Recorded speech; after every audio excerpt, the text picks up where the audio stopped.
healthy. It's Truth Be Told Tuesday, and I'm filming in my car again. I actually just got done with a chiropractor appointment, and I'm on my way to work, but I had a little bit of time to kill, but not enough time to go home. So I went to the park again, and I am having some bad hair, but we don't care. Bad hair, we don't care. Woo woo. I'm still adjusting to a new schedule, so I'm a little squirrely. Sorry. Okay, so again, my brain is even more scattered.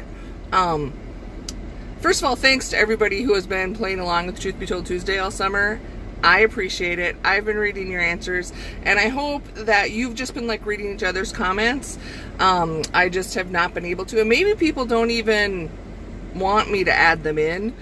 Maybe it's distracting, so I guess let me know if you like seeing what everybody else responded, or if you just read the comments and you're okay if I don't add it.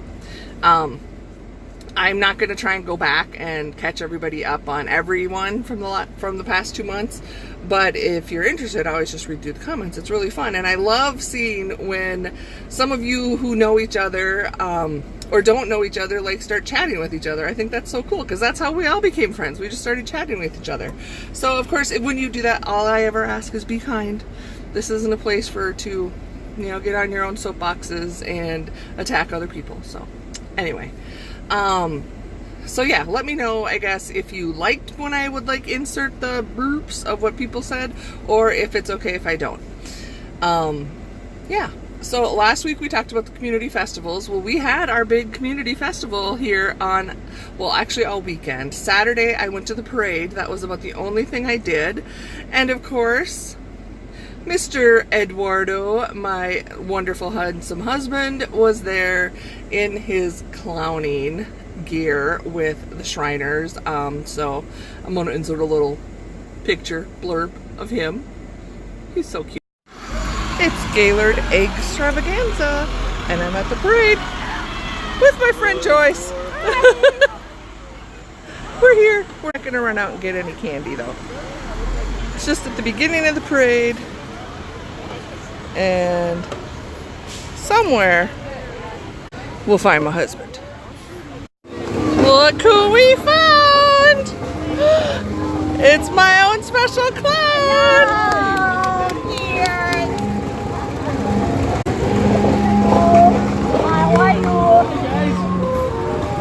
Let me go say hi. Aren't you awesome? Joyce has hosted the clowns before, so they're her special friends when she had her house. So proud of my husband. He loves interacting. He doesn't know that little girl, but he's a clown. His clown name is Gears, by the way. And when he's dressed as a clown, I cannot call him Eddie or Sweetheart or Honey. I have to call him Gears. I've learned that. Clown Wife 101. So it was fun. We had nice weather. It was actually a little bit too hot and humid for me, but the town kicked it off. They do a huge fireworks show. We did not go watch it. They do it over the lake, but we could hear it 2 miles down the road at our house. I could hear the big booms, and I'm like, oh, is there a thunderstorm? No. It was the fireworks. So this week, it's a short and simple question. I don't think we've really ever talked about it. Most of you, if you are seasoned friends, you know we are pet parents. We have our own little fur herd, a herd we call them. But I don't know that much about you guys. Some of you do, because we compare stories, but all I want to know is, do you have a pet? And what is that pet? Let's see how many fur mamas and papas we have in the Spicy Cat Jams family. We had a very sad week this past week. If you follow me on Instagram or Facebook or Snapchat, you saw on Friday, our oldest old boy, Rico, passed away. Tough decision. He was very sick. He's been battling ear issues. We don't know the true reason behind it. Since January, he first started having issues, and he's been off on antibiotics, and sometimes it's better and sometimes he's worse. He was not doing well at all. and we were working on a second round of antibiotics, and I actually noticed, I could see like his head was swollen, and even like under his neck. And you know, like compared like when we're as humans, you know, like your glands swell up because they're fighting infection.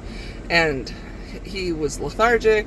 He was not, you know, didn't seem to be in pain. Anyway, we took him in, and it was to the point they would have needed to like refer him to an actual pet hospital and put him on IVs and antibiotics before they could even do surgery to see what's going on. There was a giant, what this swelling was an abscess. My vet like drained some stuff out of there, and it was not pretty stuff. It was obviously bad infection, but it was all internal, if that makes sense. It wasn't like there was something on the outside causing the problem. And my vet, you know, I trust her. We've been going to her. She is super kind. You know, she gave me all the options. She, you know, said she offered to like try and lance it, and but she, you know, to be honest, we were just concerned he was so weak, and I couldn't do that to my baby. As much as I love him, it's my job as his mama, his fur mama, to know when it's time. His birthday was August 1st. He just turned 13, and he had not been sick ever until now. So Eddie and I had to make the very difficult decision. And I don't want to say too much because I don't want to start crying again, but he was a little trooper, and I had picked him out. He was a farm cat from my brother's, his wife farms, from their farm, and I had picked him up when I was back home visiting my mom, and brought him home for Eddie on his birthday. So Rico was Eddie's birthday present. And even though Rico sat like curled up to me in his like dirty dust the whole drive, the 6 hours, the moment he saw Eddie, it was clear he was not going to be my cat. He was Eddie's cat. He followed him around like a dog. He would be waiting for him in the window when Eddie came home. He would like walk him to the door when Eddie would go to work. He would sit with him. It was a pretty special relationship, and he would come to me when Dad was gone and he needed some attention, but he was completely Eddie's little boy, and we called him the little man of the house because he was a lot smaller, more petite than some of the others, but he always kept an eye on things, and like if somebody was over, he came to say hello and see what they wanted, or if we had repairmen there and we couldn't be there, he would supervise. The guys would tell us, yeah, there's this cat that just like sat on the box and watched us. We had to put a boiler in not too long ago, and so he was pretty special. You've probably seen him before. He wasn't in videos that often, but yeah. So yeah, to answer the question, so yeah, get off on track. Yes, we have pets. I actually grew up, I always had, I don't remember not ever having a pet. I grew up in the country. We weren't farmers, we just lived in the country, and we always had dogs and cats. There was always a dog and a cat, or one or the other, until we got some others. So I have had pets my whole life. And for a brief time, like in college, I didn't, because of where I lived in apartments, I couldn't. But Eddie and I, the summer before, or a few months before we got married, we got our two oldest, which we still have, cats, and we tended to collect them, I guess. At one point we had 9 indoor cats because our pets are indoor, and we are now at 5. So with the passing of Rico, we are at 5, which is still plenty, and we've both talked about it because all of our cats are older now. The oldest, they turned 13 in April, so they're 13 and a half, and the youngest is probably Poncho. Is he like 8 or 9? And then they're in between there. So they're all older, and 5 is still plenty. It's still a lot of cat food and cat litter.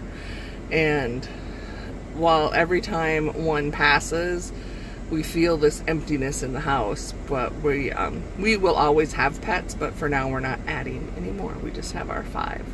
Our 5 fur babies. So let me know if you guys have pets and what kind, and thanks for all the support and love that I've already received from you that, like I said, have seen it on social media. This is the first I've announced of Rico's passing on YouTube, so thank you. So many of you, I know you understand, and you get it, that it's, you know, we do the right decision for the pet, and even though it breaks our hearts, it's part of what comes along with being chosen by them.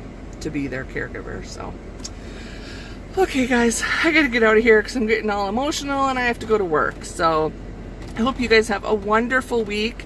We're halfway through August. I cannot believe it. I'm actually waiting for this weather to cool down. August is always really hot and humid and bleh here. So I hope you're making the most of it.